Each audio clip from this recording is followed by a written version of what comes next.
Hello दोस्तों, कैसे आप सब। तो हम लोग जानते हैं कि बिहार एसएससी जो इंटर लेवल का है और बिहार एसआई का है उसका फॉर्म आया हुआ है, बहुत ज़्यादा मात्रा में आया है और साथ ही साथ रेलवे का भी वैकेंसी आने वाला है।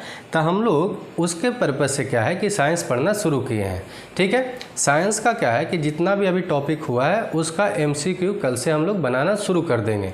ठीक, तो एक बार और देख लीजिए कि बिहार एसएससी में आपका क्वेश्चन कितना रहेगा। तो बीएसएससी में आपका जो क्वेश्चन होगा 30 क्वेश्चन आपका साइंस का होगा। एक क्वेश्चन 4 नंबर का होता है, मतलब 120 नंबर का होगा। बहुत ज़्यादा वेटेज है।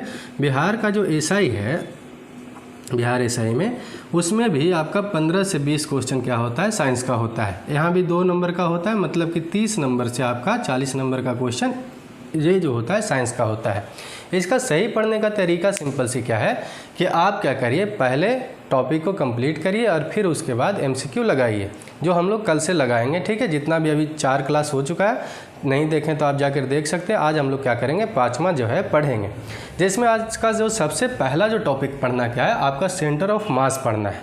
ठीक है, फिर लिफ्ट का जो स्पीड होता है, गति होता है, वो हम लोग देख लेंगे। और जितना भी आर्किमिडीज लॉ, पास्कल लॉ और कोई प्रेशर जो होता है कैसे काम करता है, ये सब हम लोग आज देखेंगे। ठीक है, सरफेस टेंशन ये सब भी बाकी है, तो वो सब करते रहेंगे। साथ ही साथ क्या करेंगे, कल से हम लोग MCQ भी लगाना शुरू कर देंगे।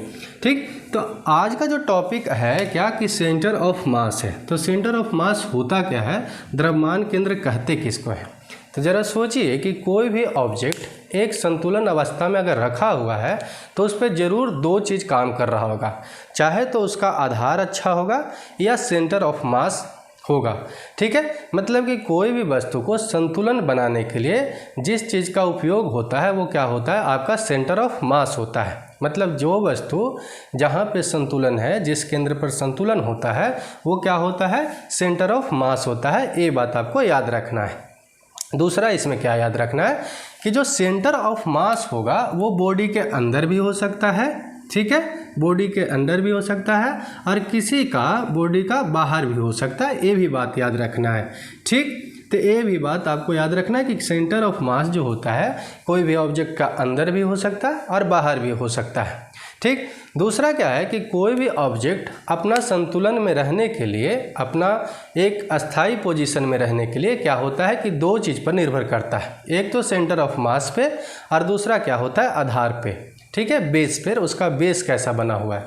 मान लिया जाए कि आप एक घर बनाते हैं और वो घर का क्या है कि बेस ही कमज़ोर है, बेस ही अच्छा नहीं है, तो वो घर चाहे तो कुछ दिन में गिर जाएगा, चाहे तो क्या होगा, वो संतुलन में नहीं रह पाएगा। ठीक है, भूकंप आएगा तो वो जल्दी गिरेगा। जैसे कि अभी बिहार में एक पुल बना था और वो पुल जो था कि 17 सेकंड में क्या हुआ, गिर गया। कारण क्या था, उसका मटेरियल खराब, बेस कमज़ोर और सेंटर ऑफ मास अच्छा से इंजीनियर उस पर काम नहीं किया, जिसके कारण वो पुल क्या हुआ, गिर गया।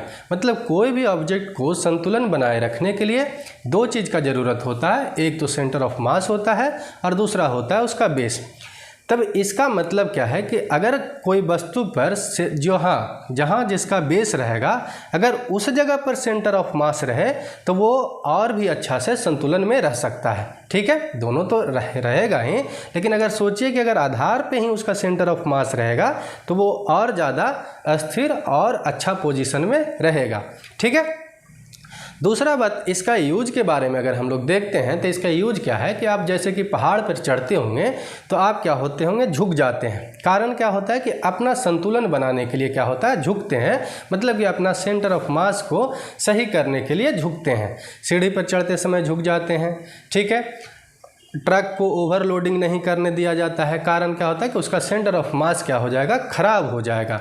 ठीक, एक जो टयोटा का गाड़ी है फॉर्च्यूनर, उसमें क्या है कि अभी तक वो जो आप देखते हैं कि ओवर जो विंड दिया हुआ रहता है, खिड़की जो दिया रहता है छज्जा पे, वो नहीं दिया गया है। कारण क्या है कि उसका सेंटर ऑफ मास खराब हो जाएगा अगर उस पर व्यक्ति कोई खड़ा होगा तब। इस कारण से अभी तक उस पर नहीं दिया गया है। ठीक है, तो ये सब इसका क्या होता है, आप सेंटर ऑफ मास का यूज होता है। बूढ़ा हुआ व्यक्ति झुक कर चलते हैं। कारण क्या होता है, उनका सेंटर ऑफ मास अपना संतुलन बनाने के लिए वैसा काम करते हैं। ठीक, तो इतना आपको सेंटर ऑफ मास से आपको क्या करना है, याद रखना है। आगे जो हम लोग को पढ़ना है, क्या पढ़ना है, मोशन ऑफ लिफ्ट पढ़ना है। लिफ्ट का गति, मोशन ऑफ ए लिफ्ट, जैसे कि यहाँ से क्वेश्चन बनते रहता है कि लिफ्ट ऊपर जाएगा तो क्या होगा, लिफ्ट नीचे जाएगा तो क्या होगा, लिफ्ट का एक रस्सी टूट जाए तो क्या असर आएगा, तो ये सब हम लोग से पूछेगा। तो हम लोग का जो अगला जो टॉपिक क्या है, मोशन ऑफ अ लिफ्ट है, लिफ्ट है, ये बात आपको याद रखना है, लिफ्ट का गति पढ़ना है, ठीक। तो इसमें आप जरा सोचिए, एक सबसे पहले इसमें हम लोग फॉर्मूला देखते हैं। मान लिया जाए कि हम जो है लिफ्ट में चढ़े हुए हैं, लिफ्ट के अंदर है, तो मेरा जो मास है, मेरा मास जो है आदमी का ही मास है, ये बात याद रखिएगा, मैन का ये मास है, आदमी का मास है जो m है, ठीक है। और यहाँ पर जो ग्रेविटेशनल एसेलरेशन जो लग रहा है, ग्रेविटेशनल एसेलरेशन है, गुरुत्वीय त्वरण जो है g है, ठीक है। मशीन जो लिफ्ट चलेगा उसका जो एसेलरेशन है, मशीन का एसेलरेशन जो है क्या है, तो a है, इतना मान लेते हैं। और जो आदमी का जो वजन है, मेरा अगर कोई भार होगा वो क्या है, मेरा जो वजन होगा द्रव्यमान द्रव्यमान होगा, द्रव्यमान तो ये हो गया मास, मतलब कि मेरा जो भार होगा, मेरा भार होगा वो क्या है, अगर W है, ठीक है, थोड़ा हिंदी ऊपर नीचे होता है तो ये ध्यान दीजिएगा, भार मतलब कि मेरा जो वेट होगा वो W है। तो इस पे एक फॉर्मूला क्या बनता है कि W इक्वल टू, मतलब कि मेरा वजन इक्वल टू क्या होगा, mg प्लस माइनस a, ये आपका फॉर्मूला बनता है लिफ्ट में रहने का, ठीक है। अगर लिफ्ट पर जाइएगा तो ये आपका, अगर वजन भार जो है W है और आपका मास इतना है g जो है, आप जाइएगा ऊपर तो ग्रेविटेशनल एक्सेलरेशन पॉजिटिव या नेगेटिव में काम करेगा ही, और a जो होगा मशीन का जो त्वरण होता है, मशीन का जो एक्सेलरेशन होता है, वो ये सब क्या करता है, डिनोट करता है। तो ज़रा सोचिए कि अगर मशीन का गति, यहाँ पर 4-5 तरीका से रूल बनता है, वो चारों 5 तरीका से समझिएगा। पहला अगर कहता है, फर्स्ट केस में चलते हैं कि अगर गति क्या हो, जो लिफ्ट का गति समान हो, एक समान से ऊपर जाए या एक समान से नीचे जाए, तो आदमी का वजन पर क्या असर पड़ेगा। हम लोग सबसे पहले देखते हैं कि v माइनस यू वाई क्या होता है, u by t equal to क्या होता है, एक्सेलरेशन होता है। अगर दोनों गति क्या हो जाए, समान हो जाएगा, ए तो ऊपर 0 हो जाएगा, v बराबर भी मान लिया जाए, v बराबर u हो जाएगा, तो आपका क्या हो जाएगा, a इक्वल टू तो क्या हो जाएगा, आपका 0 हो जाएगा यहाँ पे। तो अगर a इक्वल टू 0 हो जाएगा, मान लिया जाए कि कोई भी ऑब्जेक्ट जो है, मतलब कि लिफ्ट है, एक समान गति से ऊपर जाता है, तो यहाँ पर क्या हो जाएगा, a इक्वल टू 0 हो जाएगा, तो w इक्वल टू क्या हो जाएगा, mg हो जाएगा, ठीक। मतलब फर्स्ट केस में कोई भी आपका वजन नहीं बढ़ेगा अगर गति एक समान गति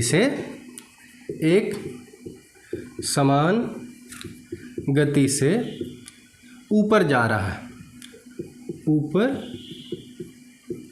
लिफ्ट जा रहा है,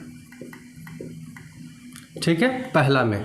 दूसरा में अगर एक समान गति से अगर लिफ्ट नीचे आए, क्या है, अगर नीचे आएगा तो क्या होगा,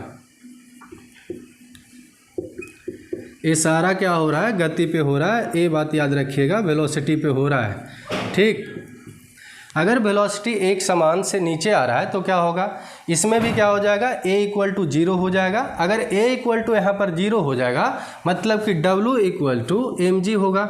तो यहाँ पर भी क्या होता है कि लिफ्ट में जो आदमी होता है उसका भार एक समान होगा। अगर लिफ्ट में एक समान गति से नीचे आता है तो, और एक समान नीचे गति से ऊपर जाता है तो, ठीक। लेकिन यहाँ पर अगर एक्सेलरेशन अगर सही से काम करे, एक्सेलरेशन इसमें अगर ऐसा इफेक्ट डालता है कि एक समान एक्सेलरेशन से ऊपर जा रहा है, एक समान एक्सेलरेशन से नीचे जा रहा है, उस समय क्या होगा, अरे या एकाएक क्या हो कि ऊपर जा रहा है तो एक्सेलरेशन बढ़ रहा है तो क्या होगा, एक्सेलरेशन घट रहा है तो क्या होगा, यहाँ पर अब हम लोग देखते हैं, ठीक है। तीसरा केस क्या है कि अगर एक्सेलरेशन एक एक्सेलरेशन से ऊपर जा रहा है, एक त्वरण से क्या है कि लिफ्ट ऊपर जा रहा है तो क्या होगा, ठीक। तो अगर त्वरण से ऊपर जाता है, एक्सेलरेशन से ऊपर जाता है, तो हम लोग देख रहे हैं कि W इक्वल टू क्या है, mg प्लस, ऊपर जाएगा तो क्या होगा, प्लस होगा, ठीक है, मतलब कि ये जो है व्यक्ति का वजन क्या होगा, वजन जो है उसका बढ़ेगा।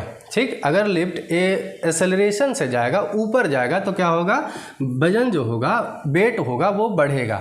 लेकिन यही जस्ट अपोजिट आएगा, मतलब कि अगर नीचे आएगा तो जी का मान क्या होगा, अगर ये नीचे आएगा तो क्या होगा, आपका ये माइनस में होगा, मतलब कि mg माइनस ma होगा, मतलब कि आपका वेट क्या होगा, तो डिक्रीज होगा। ये बात आपको याद रखना है। मतलब लिफ्ट में अगर एक्सेलरेशन ऊपर जाएगा, एक एक्सेलरेशन से ऊपर जाएगा तो उसका वेट बढ़ेगा, और एक एक्सेलरेशन से नीचे आएगा तो क्या होगा, आपका वेट कमेगा।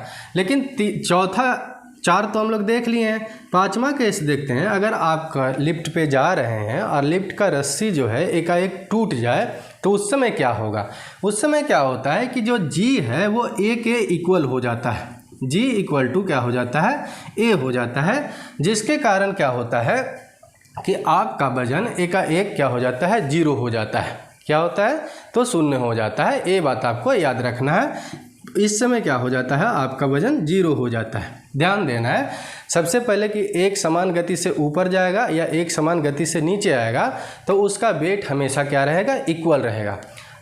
तीसरा क्या हम लोग को समझना है कि अगर लिफ्ट में अगर एक त्वरण से ऊपर जाएगा, एक्सेलरेशन से ऊपर जाइएगा तो आपका वजन बढ़ेगा, एक एक्सेलरेशन से आप नीचे आइएगा लिफ्ट में तो आपका वजन कमेगा। लेकिन रस्सी एकाएक टूट जाएगा तो आपका वजन क्या हो जाएगा, जीरो हो जाएगा। इतना आपको ध्यान देना है, ठीक है।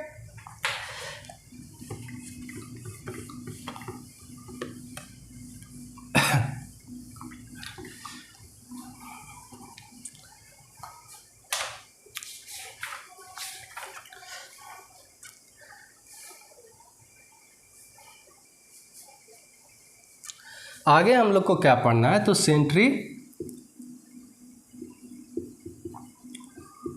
फोर्स पढ़ना है। सेंट्रीपिटल फोर्स एंड एक्सेलरेशन, ठीक है। मतलब कि अभिकेंद्र बल इसको कहते हैं, क्या कहते हैं, तो अभिकेंद्र बल, और एक्सेलरेशन को क्या बोलते हैं, तो हम लोग त्वरण बोलते हैं, ठीक, त्वरण बोलते हैं। ये हम लोग को पढ़ना है। नेक्स्ट टॉपिक जो है centripetal force and centripetal acceleration. तो अब ज़रा ध्यान से इसको देखिएगा। हम लोग जानते हैं कि अगर कोई ऑब्जेक्ट सर्कुलर पाथ पे क्या होगा, घूमेगा, तो वो क्या होता है, सर्कुलर मोशन कहलाता है, ठीक है। सर्कुलर पाथ पे घूमता है तो वो क्या है, एक तरह का सर्कुलर मोशन है, ठीक।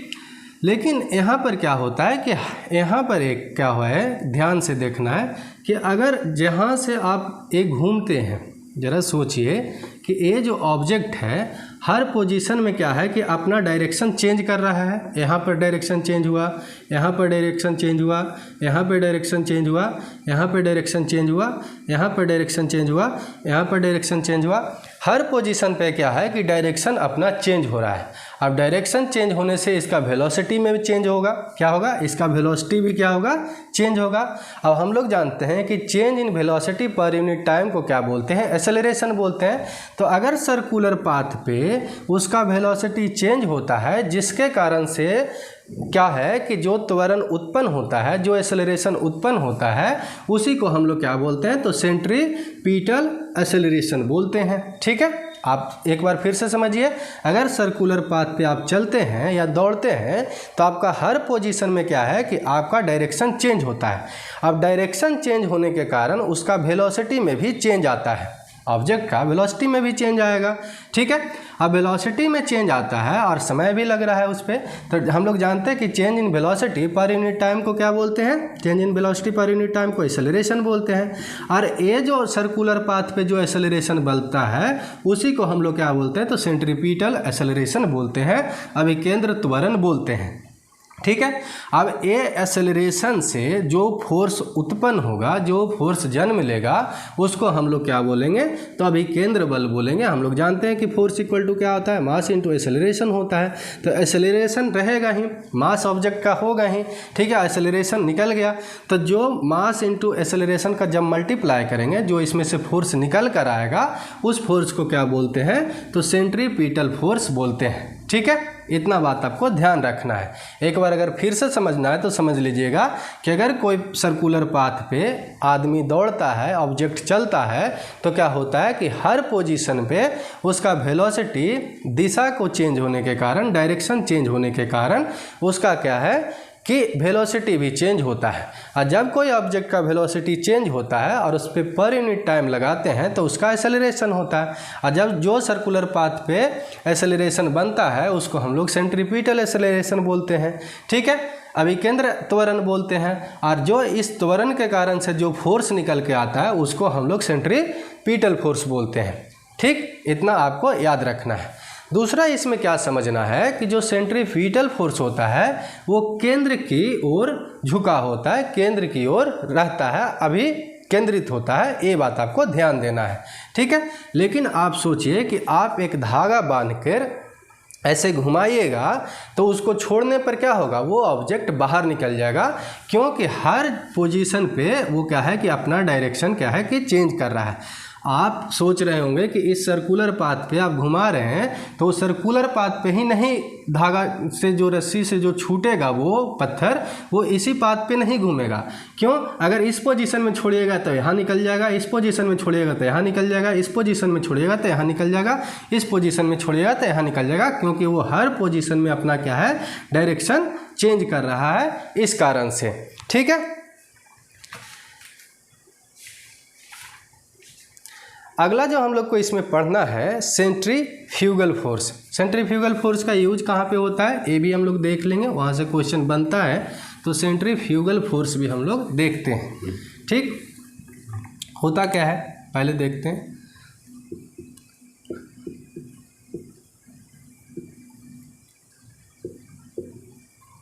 सेंट्रीफ्यूगल फोर्स है और इसका हिंदी में क्या है, तो अभी केंद्र बल है, अब केंद्र बल है, सॉरी, अब केंद्र बल है। ठीक, हिंदी में इसको बोलते हैं सेंट्रीफ्यूगल फोर्स। इंग्लिश वाला वर्ड ज़्यादा याद रखिएगा साइंस में, क्योंकि इंग्लिश जो होता है साइंस के लिए परफेक्ट होता है। ठीक है, अब केंद्र बल जो है, ये जो सेंट्रीफ्यूगल फोर्स है, इसको बनाने का एक सिंपल सी कारण था कि जो न्यूटन का जो थर्ड लॉ था उसको, उसकी सत्यता को, उसकी सत्य को बचाने के लिए इसको मेन रूप से बनाया गया था। किसका? जो न्यूटन का जो थर्ड लॉ था उसके सत्यता को, सत्य को बचाने के लिए इसका उपयोग में लाया गया था सेंट्रीफ्यूगल फोर्स का। अब सेंट्रीफ्यूगल फोर्स होता क्या है, इसका जो सेंट्रीफ्यूगल फोर्स का जो मैग्नीट्यूड होता है, अभी केंद्र बल का जो परिणाम होता है, परिमाण होता है, और एक अभी जो हम लोग पढ़ें सेंट्रीपिटल फोर्स, उसका जो मैग्नीट्यूड होता है, उसका जो परिमाण होता है, ये दोनों क्या होता है, इक्वल होता है। ठीक है, लेकिन क्या होता है, ये जो है एक दूसरे का क्या होता है, अपोजिट होता है, ये बात आपको याद रखना है। सेंट्रीफ्यूगल फोर्स का मैग्नीट्यूड और सेंट्रीपिटल फोर्स का मैग्नीट्यूड इक्वल होता है सेंट्रीफ्यूगल फोर्स में, लेकिन क्या होता है, अपोजिट डायरेक्शन में होता है, ये बात आपको ध्यान रखना है। इसका उपयोग कहाँ होता है, तो जो आप दही से मक्खन निकालते हैं उसमें इसका पहला होता है उपयोग। आप वॉशिंग मशीन में कपड़ा धोते हैं तो सेंट्रीफ्यूगल फोर्स ही वहाँ भी काम करता है, ये बात आपको ध्यान रखना है। ये एग्जाम्पल है और आप क्या है कि इससे क्वेश्चन बनते भी रहता है। ठीक है,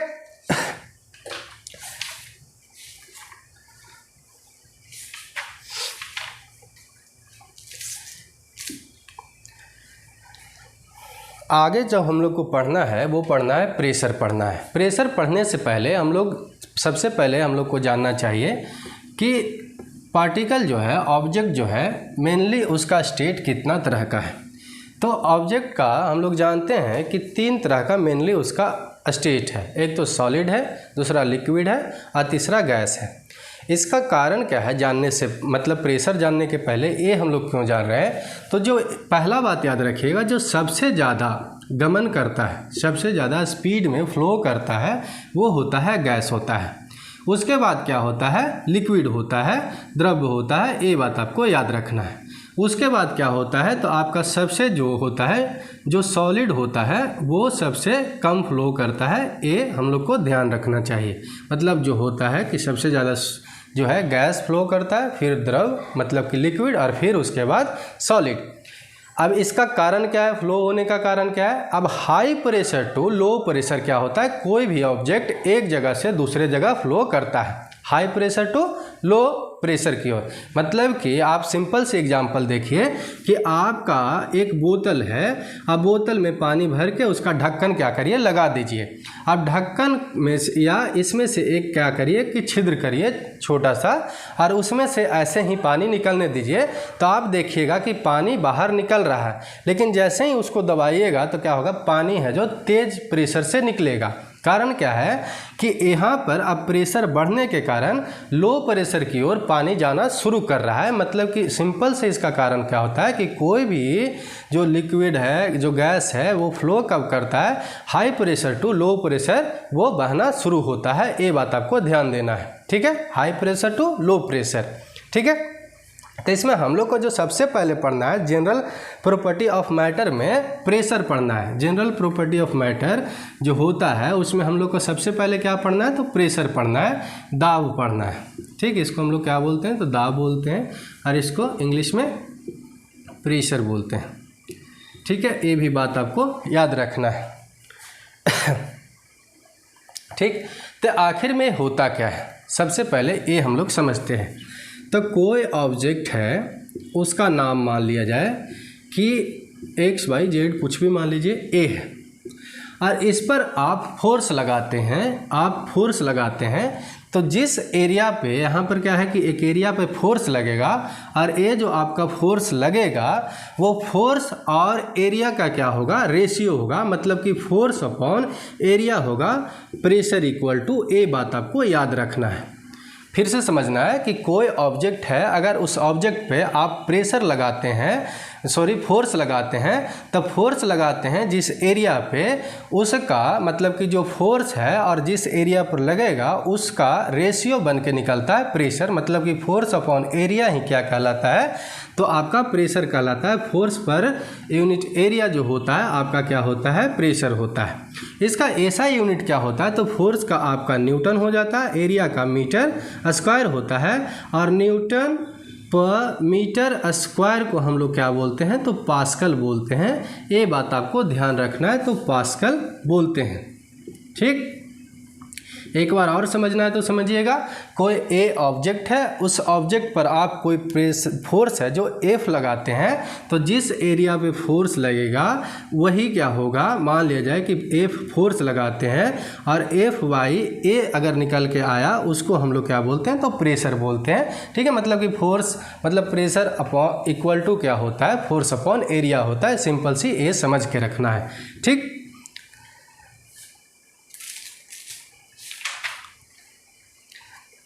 इसमें एक और क्या पढ़ लेना है कि ए जो होता है, एक क्या होता है, वेक्टर क्वांटिटी होता है। ये भी देखना है, वेक्टर क्वांटिटी होता है, मतलब कि सदिश राशि होता है, ठीक है।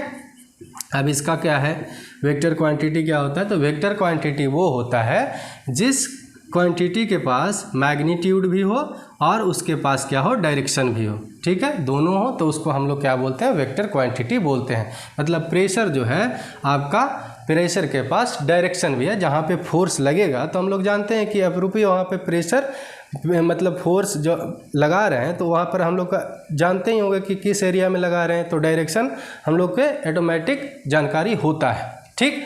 ये बात आपको याद रखना है। तो इतना आपको याद रखना कि प्रेशर का क्या ऐसा यूनिट होता है, प्रेशर सदिश राशि है या अदिश राशि है, स्केलर क्वांटिटी है, वेक्टर क्वांटिटी है। स्केलर क्वांटिटी किसको कहेंगे, जिसके पास सिर्फ और सिर्फ मैग्नीट्यूड होगा, ठीक है।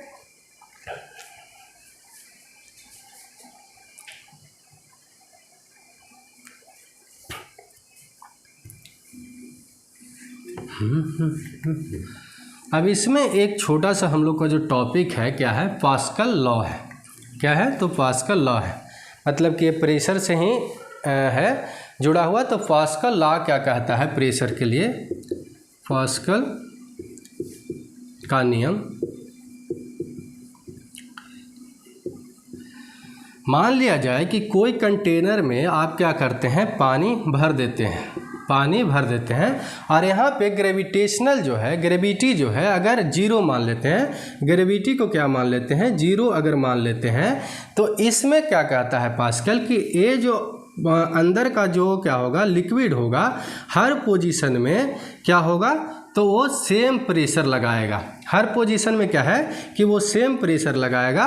ये क्या बोलता है पास्कल का नियम कहता है कि अगर यहाँ पे ग्रेविटी जीरो कर दिया जाए, ग्रेविटी को जीरो कर दें तो वो जो अंदर का जो लिक्विड होगा हर जगह पे हर पोजीशन पे सेम क्या है सेम प्रेशर लगाएगा, सेम प्रेशर लगाएगा। ये बात आपको याद रखना है, ये पास्कल का नियम कहता है।